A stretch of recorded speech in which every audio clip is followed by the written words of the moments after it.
Welcome to the Burn Your Mortgage Podcast, a Canadian real estate podcast that shows you how to pay off your mortgage sooner and live well while doing it. Now, here's your host, Sean Cooper.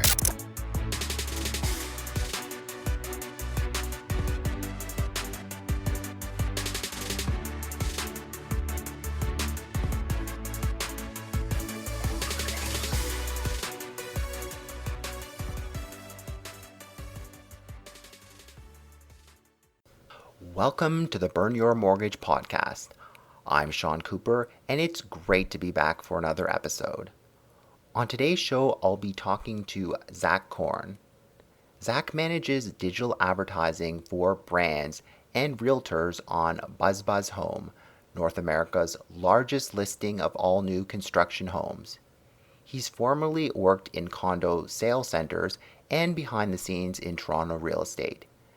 As an experienced marketer and salesperson, he understands what incentives buyers, realtors, and developers respond to. He's passionate about the real estate industry because of its impact on human happiness and quality of life. His interest in how the real estate market works started early, being raised by a real estate lawyer and an architect. In my interview with Zack, we discuss how to come out ahead when buying a pre-construction condo, ways to protect yourself as a buyer, and purchasing a condo as an investment. Without further ado, here's my interview with Zack Korn. Hi, Zack. How are you doing today? Thanks so much for being on the podcast. I'm doing fantastic. Thanks for having me on, Sean. Oh, my pleasure. So I wanted to start off with a question that I've been hearing a lot. It's with the high cost of housing in cities like Toronto and Vancouver, millennials are starting to question whether home ownership makes sense for them. Why do you think home ownership still is a good investment for the younger generation? Thanks, Sean. It's a great question. So this is a definite concern, and obviously I have a lot of people in my life that are in the same boat. And they're really questioning, one, whether or not it's possible, and two, whether or not it's a good idea to really work and strive for. And the short answer is yes, it's a good idea and a good investment, especially in major cities like Toronto, Vancouver, and even Hamilton, Quebec City. Mainly because you got to look at the big picture of the trend of, is the demand for where you're possibly going to buy a house like Toronto and Vancouver going to go up or down over time? And we all know that over the last few decades, there's been a major trend all over the world of people moving to major metropolitan centers, moving to cities, medium and large, to live. And of course, those people are going to need to buy property. So the fact is that I feel confident as a homeowner of my property going up in a value enough that it's definitely going to be able to compensate me for the early on investment. And the cost of ownership of a condo or a home is definitely lower than rent, especially with all the stories of people's rents going up 10, 20, even 50% year over year. You know, there's the old investing quote from Mark Twain: buy land they're not making anymore. And that's still true. If you have a condo in a busy downtown Toronto area, the space around it may have been completely taken up. So you now have part of a monopoly on that chunk of very, very attractive land. That's a great answer and a great quote as well. I definitely think real estate's a good investment. As they say, there are 125,000 people coming to the GTA every year, and people need a place to live. So I think, at least the prices aren't at New York City or Paris level, but as they like to say, might as well get in at today's prices rather than the prices in 5 years' time. Definitely right. Great. So buying a pre-construction condo is a lot different than purchasing a resale condo. Talk about some of the key differences between the two. All right. So for background on me, I worked both for an online real estate listing company for new construction developments, BuzzBuzz Home, and I've done work with individual new construction developers and helping them in their sales centers and help them on the back end, clear units. So the two main things I can say are different are time and uncertainty. So for time, if you're buying a single family home, new construction, before it's even started to build, you might be looking at 2 years plus before you move in. And if you're buying a high-rise condo, from the time you sign the paperwork and start signing deposit checks, you may have 5 to 7 years before you actually spend your first night in the unit.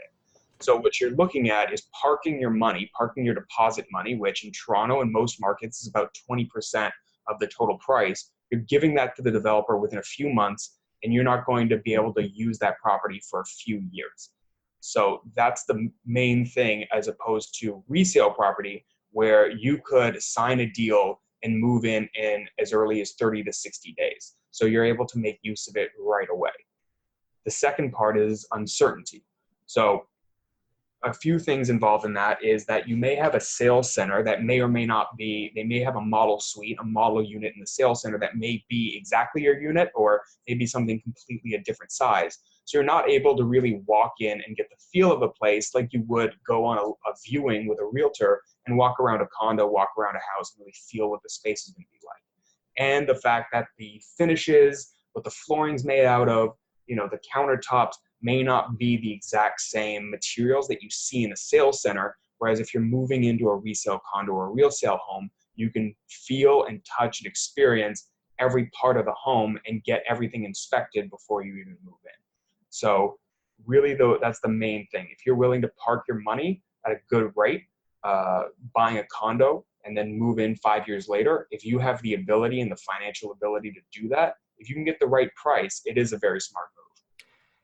That's a great answer. And I just wanted to elaborate on the point of price. When developers are selling these properties and you're not going to move in for a few years, I'm just curious in terms of how they price them. Do they kind of price them at today's real estate prices, or do they kind of price it as if prices have gone up for like 3 or 4 years? I'm just curious how that works. Right. So they price them at today's value is the short answer. I mean, the fact is that they have to stay competitive, one, with each other, with other new developers, and they have to stay competitive with other condos on the market. Now, obviously, they can charge a bit of a premium because it's new floors and new countertops, and not everything's new in it. You're the first person to live there, just like you price a new car. But the fact is that the new condo, the new home developers know that all of their clients can go literally around the corner and buy a unit in a condo that's already built on resale. So if they price their units, based on what they think property value is going to be in 5 years, everyone would just flood the resale market and they'd have a very hard time selling a number of units they need to. Okay, thanks for clarifying that. I was always curious how that works. The next question is, there seems to be a lot of mystery surrounding the sales process of pre-construction condos. Walk us through the process. What can you do as a buyer to make sure you're treated fairly? All right, so the standard process is a buyer will walk into a sales center, they will talk to one of the developer's representatives, get the information they need, and eventually they'll sit down, sign paperwork that they are going to buy the unit, and then the deal will clear and they'll do their deposits. What happens around that sales process is a little less well known, and for developers in a lot of areas, they like to keep it that way. The fact is that if you don't know what the last person bought a unit of the same size for, then the developer can charge you a higher rate if they choose. So in terms of the sales process of pre-construction, the general scheme is that prices will go up the fewer units are left. So the first units that are sold, the first 10, 20% of units are going to be sold at the lowest price possible. And then prices will increase up until, if you buy a new construction condo unit after it's been completed and ready to move in, you will undoubtedly pay the highest price per square foot of anyone that's bought in that building. And the most important thing for buyers in Toronto, Vancouver, New York, a lot of major centers, is when there's a multi-unit project, the developer may sell anywhere from 5 to 20% of the units before they even open the open house sales center in pre-sales, agent pre-sales, family and friends events. And one of the most important things for getting the best possible price is to find a way in, which is usually through an agent that has a relationship with the developer and can help get you access. And I'm just curious, I've seen some of those news stories about people lining up around the block to get into new condo buildings. Can you talk a bit about that at all? Do you have any experience in that? Mm-hmm. So by profession and training, I am a marketer. And that is what marketers dream about at night is that is the iPhone 2, iPhone 3 launch events where people are lined up all around the country to get your product and willing to pay whatever you ask. So, I mean, this is just a fact. There's a lot of criticism thrown at developers for these kind of, you could say, underhanded tactics or keeping things less transparent. But the fact is that they're just playing the human behavioral psychology game. If you walk into a sales center and none of the units have sold left, what humans naturally do is say, if there's no one in the sales center and no one's bought yet, that there must be something wrong. This is a bad development, and you walk away when you, in that case, could get the best price of anyone in that building. That is exactly what developers want, is to be able to create buzz, whether real or artificial, because demand is going to go up. It's one of those things that if you see a lot of people are interested in a thing, then you will want it even more. And because demand is so high, they're able to increase prices. It's just the standard demand versus supply. If you have a limited supply and are able to spike demand, you're able to charge a higher price. That makes sense. That's a great way to look at it. So yeah, they say the three most important factors when buying real estate, of course, are location, location, location. I've heard it so many times, but what are some other factors that matter for buyers of condos?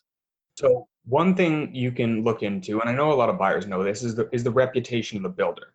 So there is a definite difference between buying from a builder that is brand new and they may have only done single family homes and this is their first condo.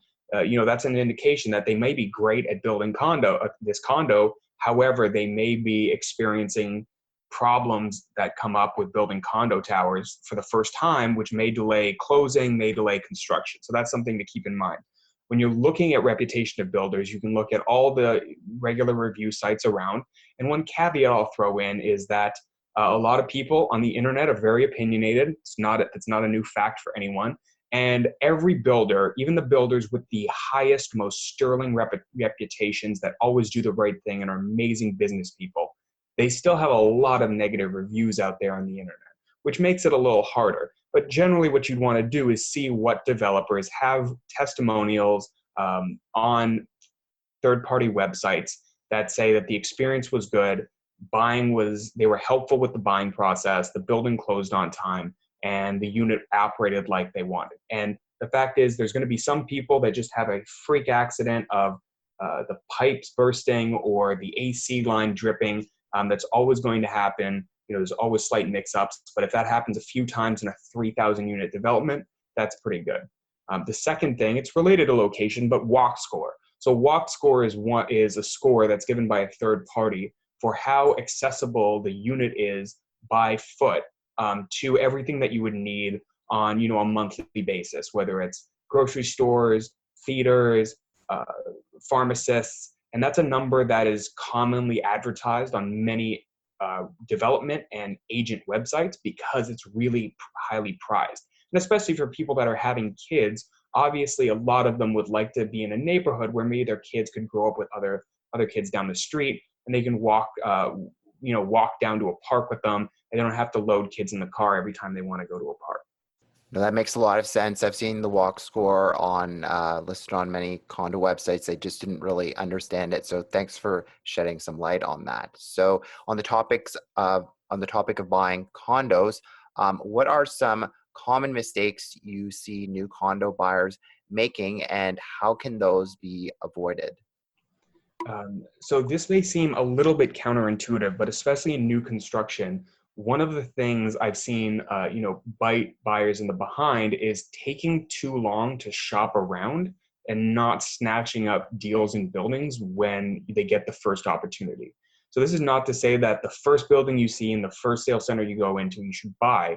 However, like I mentioned, when there are these, say, VIP sales events, or there are, maybe the builder is selling those first 10% of units, the prices are as low as they're ever going to be. And I've worked in condo sales center where I've seen the same person 2 or 3 or 4 times on different occasions, different days, different weekends, who have literally come back in and said, oh, we're still interested, we're still shopping around, but we're still interested in unit so-and-so. And we have to tell them that, the price that we gave them 3 weeks ago has now gone up by It's now gone from $400,000 to 410, 20, 30, 400,000, $440,000, just because the developer has less supply and the prices are going to go up.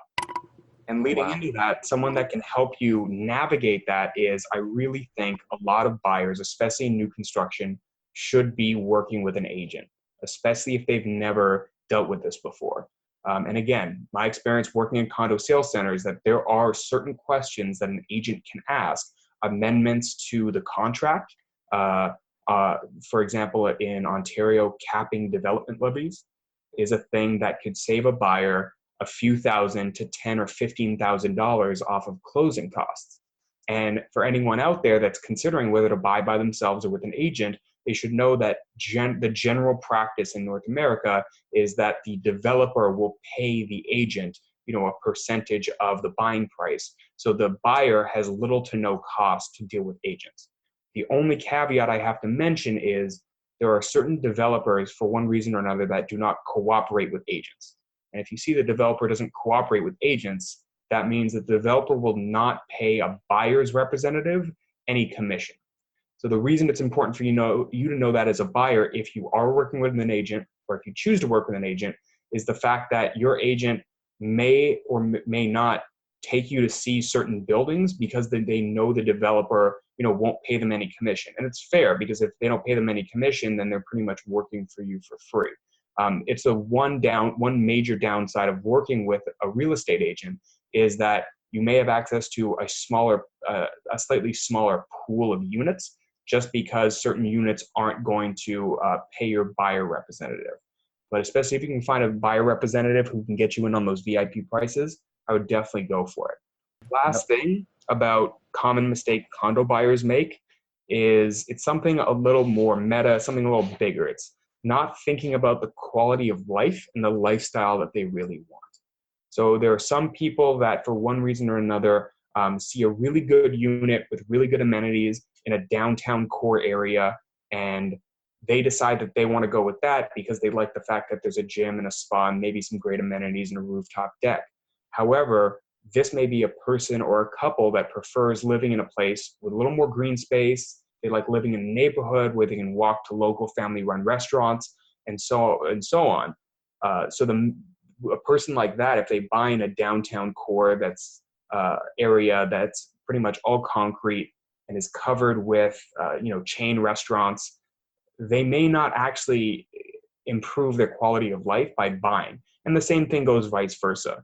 If you want a house with a backyard, but you don't barbecue, you don't garden, you have really no purpose for it, and that results in you having an hour and a half commute to work and back each way, that can also severely impact your quality of life. So that's something I really think buyers should consider when they're weighing neighborhoods. It's not just pricing, not just amenities, but really how they want to live their lives in their new home.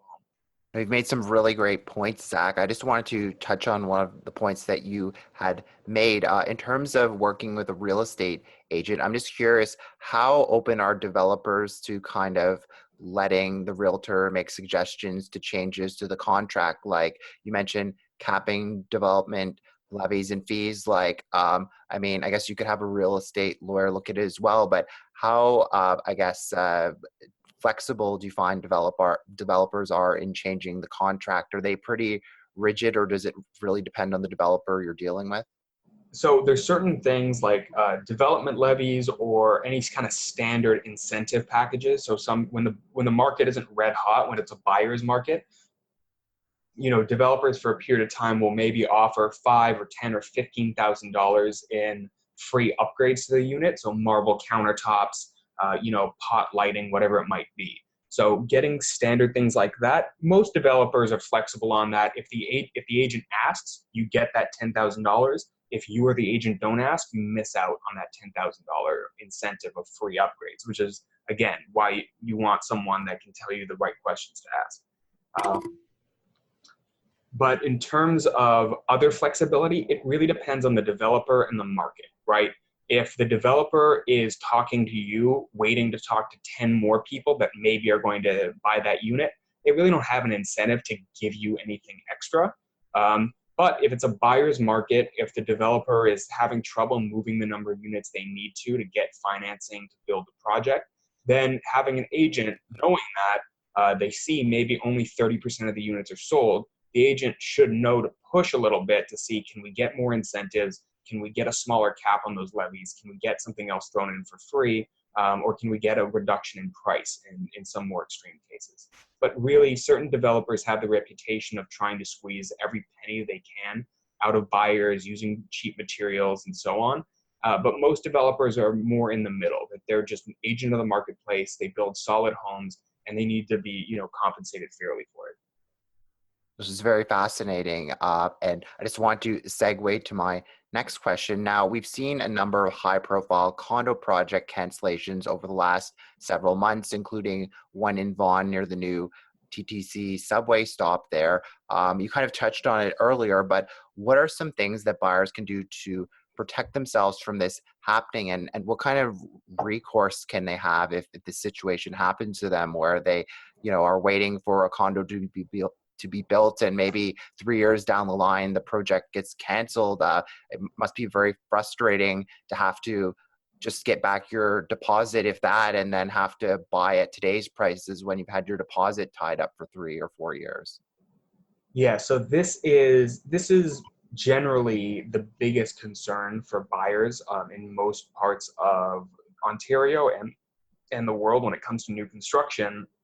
And the fact is that your recourse is spelled out in law, and outside of that, outside of the legal framework that's set up for what you can do, the fact is that there's very little you can do except for leaving angry reviews on developers' websites, which is a factor that developers weigh because they know if they now cancel a project, they're going to, just be inundated with bad press. So in Ontario, there's the Tarion Warranty Corporation, and they're the organization that's responsible for protecting buyers against things like this. And they've come under some scrutiny for taking developer sides in certain cases. But generally, the purpose of them is to be out there to be able to protect you. So two things to note is, one, if you look at the number of units compared to the total units that have been built in Ontario, in the last 10 years, the number of units that have been canceled is a very, very small number. So this is not a major, very likely risk, especially if the market stays stable or grows. But it is something to keep in mind. And the second thing is that Tarion in Ontario, and there's many organizations like this in regions around the world, has specific dates set out in the contract of, if the developer is going to decide to cancel the development of this unit, they must inform you by X date from today. So that may be a certain period of time. And that prevents the developer from just the worst case scenario of just keeping your money for 5 or 10 years, giving you no information, and then canceling the project that far down the line. So there is protection there is a maximum time period that the developer can take before they decide to cancel the project. Once the project gets canceled, you really are entitled to whatever Tarion or the legal system in your region tells you you're entitled to. And a lot of times it's that you get your initial deposit back, you get 100% of the deposit back with no interest on it. So you may have just pretty much given the developer an interest-free loan for $50,000 or $100,000 for a period of 2 to 3 years, and then you just get that $50,000 to $100,000 back. So it's not the best situation, especially when the market is on a tear. However, as a new construction buyer, this has got to be more of a small footnote on something you're considering if you're weighing new or resale. I wouldn't consider it as a major, major concern, especially if you're buying from a developer that's never canceled the project before. Well, that's great to get some insight on that. So great. So for such a long time, single-family detached homes were the most popular property type in Toronto. Then in the last year or so, the condo market has really taken off. What do you attribute the change in buyer preference to? And do you see condos as continuing to be red hot in the coming months and years? Yeah, so this is a good question, and it touches on some things that I've mentioned before with walk score and quality of life. And it's really a larger societal question, right? One thing I can leave people with is, if you hear statistical numbers about the market as a whole going up or down, or single family homes or condos going up or down, it's really a big aggregate number, and it's not necessarily an indication of what's going to happen in the future. Because if you had looked at single family homes 20 years ago, you would have said, this is the moneymaker. This is where everyone's going to be wanting to live. We need to build suburbs out further and further. But the general shift has been in people's preferences. It's a very marketing, human behavioral psychology, purchasing psychology basis of people's preferences are to be able to be in a neighborhood where maybe they know their neighbors, they're able to walk around, they have access to parks and green spaces and communal spaces. The general shift has been people are more interested in being involved in communities outside of just their family, taking their kids to parks with other families' kids, being able to walk to restaurants, live theater, stand-up comedy, being involved in a cityscape. People's taste for food has become a little more sophisticated. And in most areas around the world, if you want to have access to those type of things, and you don't want to have to drive 1 to 2 hours every time you want them, you want a good bowl of Thai food, then you have to live in a downtown area. So it's generally a cultural shift. And then it's also the shift in how we work, right? The general shift from working in, big factories that need a lot of land, and living in the suburbs where you can drive to them, to people working in the information economy jobs where people are coming into a downtown area. They're working in, smaller workspaces and more collaboratively, and they need to live closer together. And people have realized that, maybe their parents' Canadian dream, American dream of the big house in the suburbs and the big car and just living out there by yourself in your backyard by yourself is not what they actually want for themselves. And because of that, I see that shift continuing. I see the younger generations, people that are now in their teens and early 20s wanting that as well when they grow up. And that makes me think that they are also going to be the next generation of home buyers, right? There's a lot of stats out there that millennials are going to be buying X number of millions of properties in the next 10 years. Those people want downtown homes. So the fact is that if people are living in downtown communal areas, I think that they can expect their property values to go up, barring any type of major market shift. That's a great point. And not everyone is buying condos, though, to live in them. They're also a popular option for investors, even foreign investors in a city like Vancouver, for example. So but speaking of Ontario, with Ontario introducing rent control, do you still see as renting out a condo as a good investment? So this is, again, this is going to be mainly be influenced by politics in Ontario. And, as we're recording this podcast, we're just coming up on the 2018 Ontario provincial election, in which there are different parties vying to form a government that have very different opinions on this and very different tacks. And if rent control goes forward, obviously that's going to be a hit to the investment sector of investing in condos to use as rentals if rent control is a serious issue. And it can also go the other way of another political tact where rent control will not even be an afterthought, and there will be zero rent control enacted in the province of Ontario, and then rents will continue to increase as they have unfettered. So again, it's this point I really want to drive home for any buyers or investors out there, that the important thing to look at is not going to be just how have prices changed month over month, this March over last March. It's really about the larger ecosystem of people, their preferences, the economy, the environment, and the political system. I think that investors are going to become a smaller part of the market in the next few years than they were before foreign buyer taxes were enacted and possibly rent control is enacted. They may be a smaller percentage of condo buyers in the province of Ontario. But the fact is that investors are just that, they're investors. If the return on investment is good, if they can calculate, they can buy, X per square foot and they can rent out for X per square foot.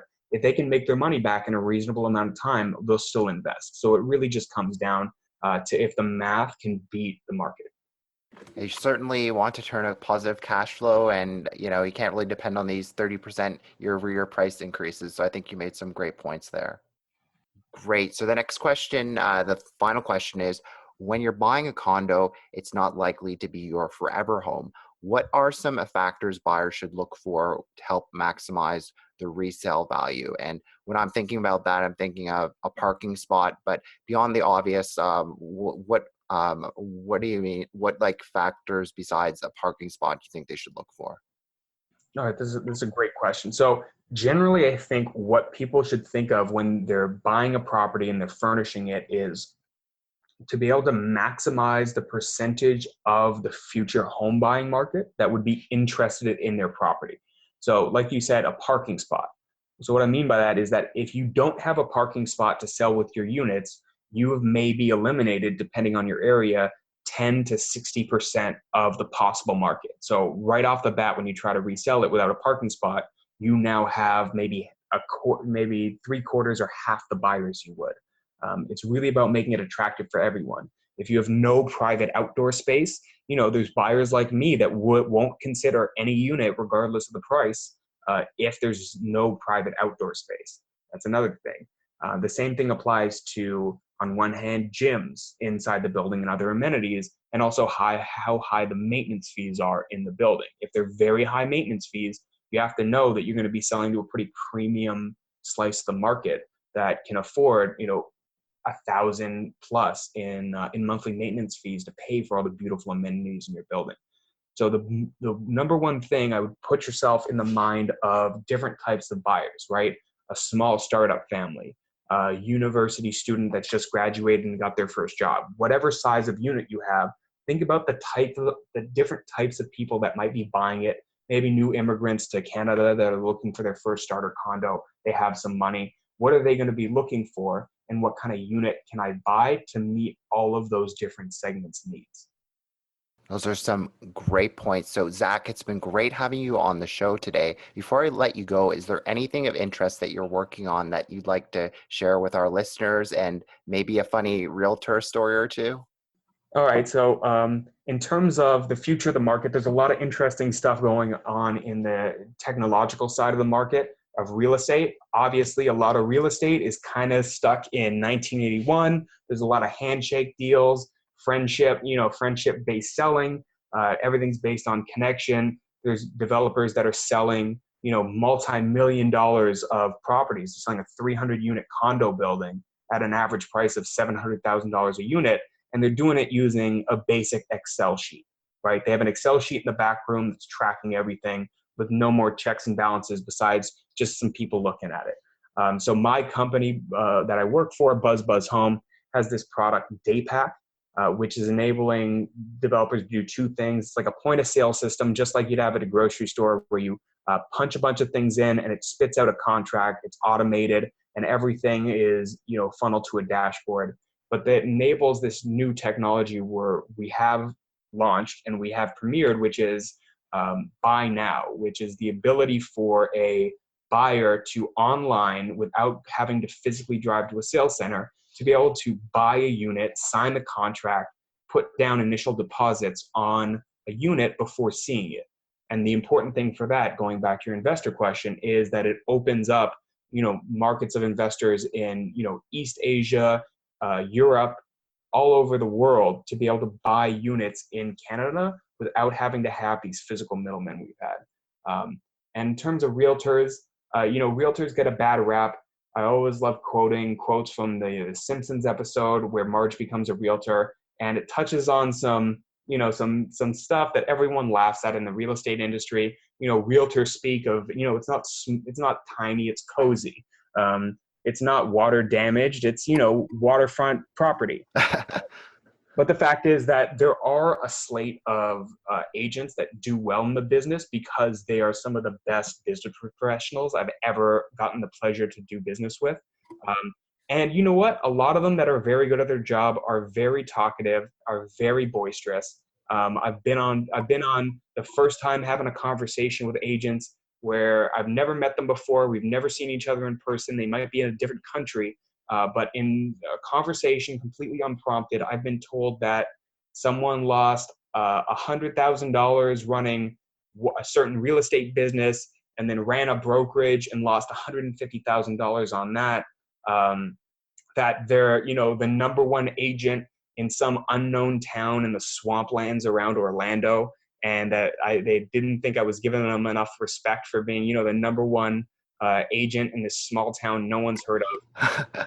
There's some big personalities out there, and some of them are well deserved, and most of them are the fact that, agents, it's kind of an inside joke that, every agent drives a BMW, and most of them have paid off $0 of it.